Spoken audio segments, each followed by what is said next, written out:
subscribe button, and if you are subscribed, make sure you hit the little bell so that you get reminded anytime that I do a new post. So today I'm going to talk about why I quit bottle service. So I was a bottle girl for only a month. It's not that long. And also I want to let you guys know, like, I am not bashing bottle service in this video, and I'm also not talking badly about the club that hired me. I'm super appreciative and thankful for the opportunity that I got because I had no prior service in the industry, and I was hired by the Mid, which is here in Chicago in the Fulton Market District. Yeah, this is just about my personal experiences. You know, everybody's experiences are gonna be different. I got hired like in August, like the week of Lala. Basically why I quit, one is because I wasn't getting enough sleep. I worked from like 9:30 p.m. till like either 4 or 5 o'clock in the morning the next day. And that is not when I got off. I had to stay sometimes a couple hours later so that I could, you know, help with counting or, you know, just any little things that they needed. And then after that, you know, a couple hours passes, you need to like wash up, eat, you know, go to, you know, get ready for bed. And that took a few hours. So I'm going to bed around like, you know, in between 6 and 8 o'clock in the morning sometimes. And then after that, I try to sleep for 8 hours, but usually I get like maybe 6, maybe 5 or 6 hours, because you know your body's not used to sleeping at that time. And then I wake up around 1 o'clock, maybe sometimes even 12, and I'm getting up trying to do my regular activities that I usually do in early morning, and I have to start getting ready by 6 because it takes me about 2.5, 3 hours to get ready. And yes, it takes me that long. You know, I don't have white girl hair, so I gotta brush it, comb it, gel it, make sure it's conditioned right. You know, it's a whole bunch of stuff that go into it. So basically, I only had like 5 hours to do anything during the day, and only maybe 5 hours of sleep. And it was just kind of like too much for me. But then you say like, okay, that's only during the weekend, Imani, so you know what I'm saying, you know, you gotta hustle, like it's just the weekend, you could do your thing during the week. Well, when you work in the industry, you party during the week too. So your weekend is during the week. So I'm getting invited to go out almost every day of the week.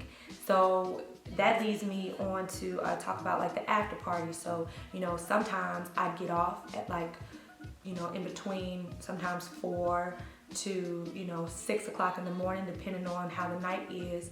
And, you know, I got my friends hitting me up who just left the club like, hey, we're going to an after. And, you know, they're inviting me to go, and I'm just like, damn, like I'm tired, but I'm not tired because I ain't did shit. All I did was work. You know, I'm trying to party too. So, you know, sometimes I caught myself doing that. And then, you know, with partying also comes drugs and alcohol. So, you know, I'm a recreational drug user, and I also drink alcohol. But let me please make this clear. I know it's off topic, but alcohol is a drug. So we could just put that all in one category. We're not going to separate that.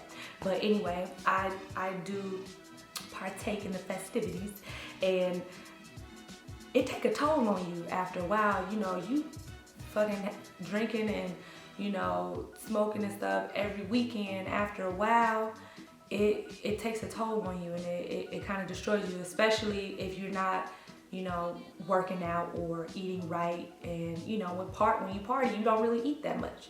So like doing that on the weekends and then starting to do it during the week, it was just becoming too much. And, you know, Imani, you know, why didn't you say no? Like, you could say no sometimes, but you know what, y'all, like, I didn't want to say no. I was having the time of my fucking life. But you know what I'm saying? Like, it wasn't until after the fact, and you know, when I'm looking in the mirror and I'm like, damn, bitch, you tired.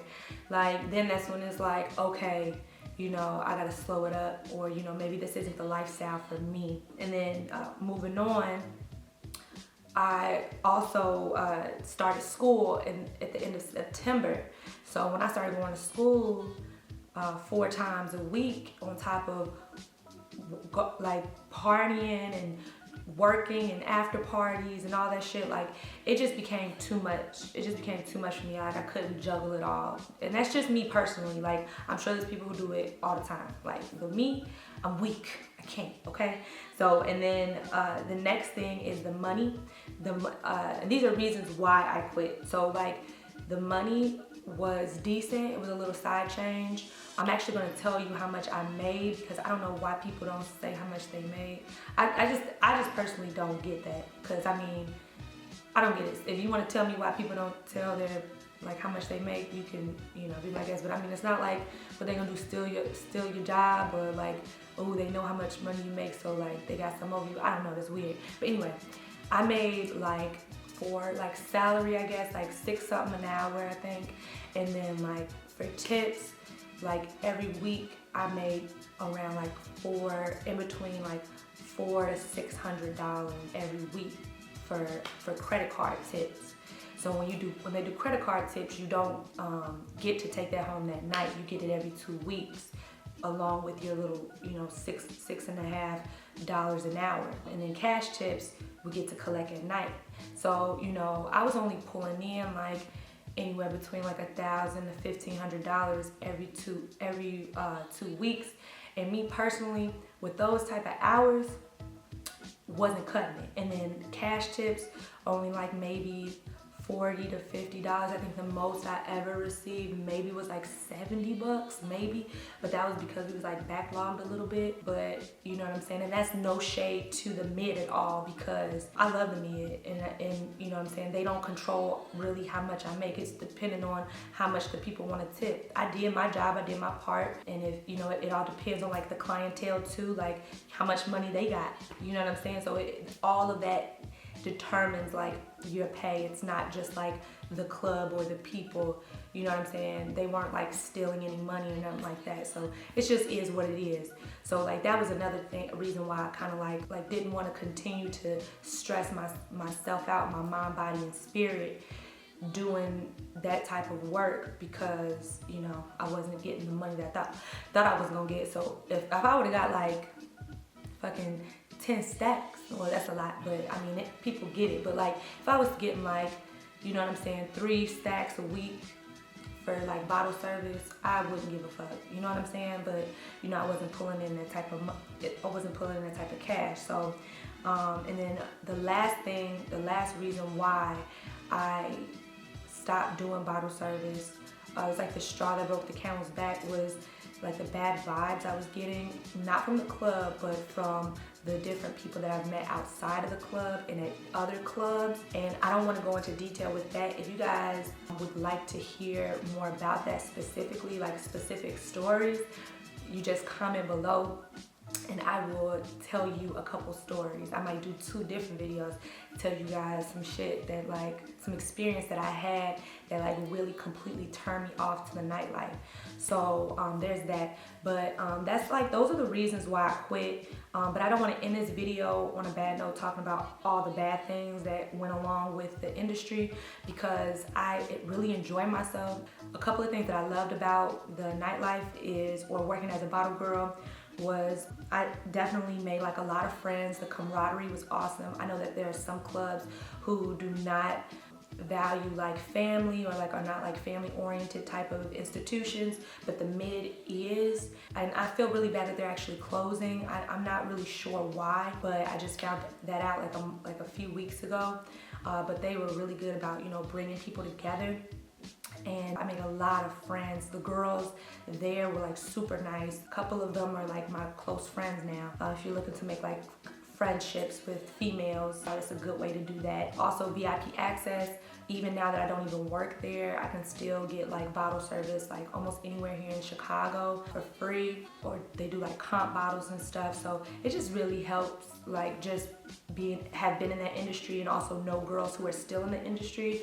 I get like deals and stuff, so that's really awesome. Another thing is the after parties. After parties are super awesome. You get all like the little exclusive like little texts or info on like, you know, where all the after parties are at, with the celebrities and stuff. It's really cool. The other thing is I got to collaborate with a North Coast Festival, so that was really awesome. If you guys follow me on IG, then you'd see that I did like a giveaway for 2 VIP tickets for North Coast Festival. So I mean, that was just awesome. I did all that through and the reason why I did that is I did all of that through, I can't even speak, all of that through the club, because the people who own the Mid, they also own Prism, they also own North Coast, and they own Mombi on the Beach. I think they sold Spring Awakening, but so, you know, the employees got to get free tickets, and I also made some other connections through the actual festival, and I was able to get even more tickets, and that's how I did like the giveaway, and also invited my friends through VIP, so that was awesome. Lastly, good thing about it is the networking. So like I've met like so many people, artists, celebrities, singers, NBA players, and I even got a little gig working in the Akira fashion show through Electric Hotel.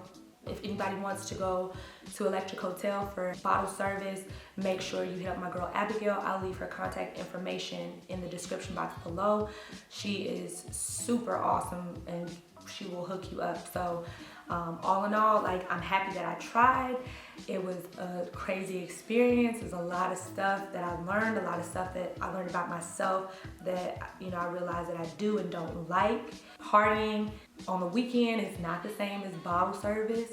It is not the same, even though it's still in the club atmosphere. It is very different. So just keep that in mind, and also keep in mind, you know, all clubs don't pay the same. And I'm just happy I just tried it.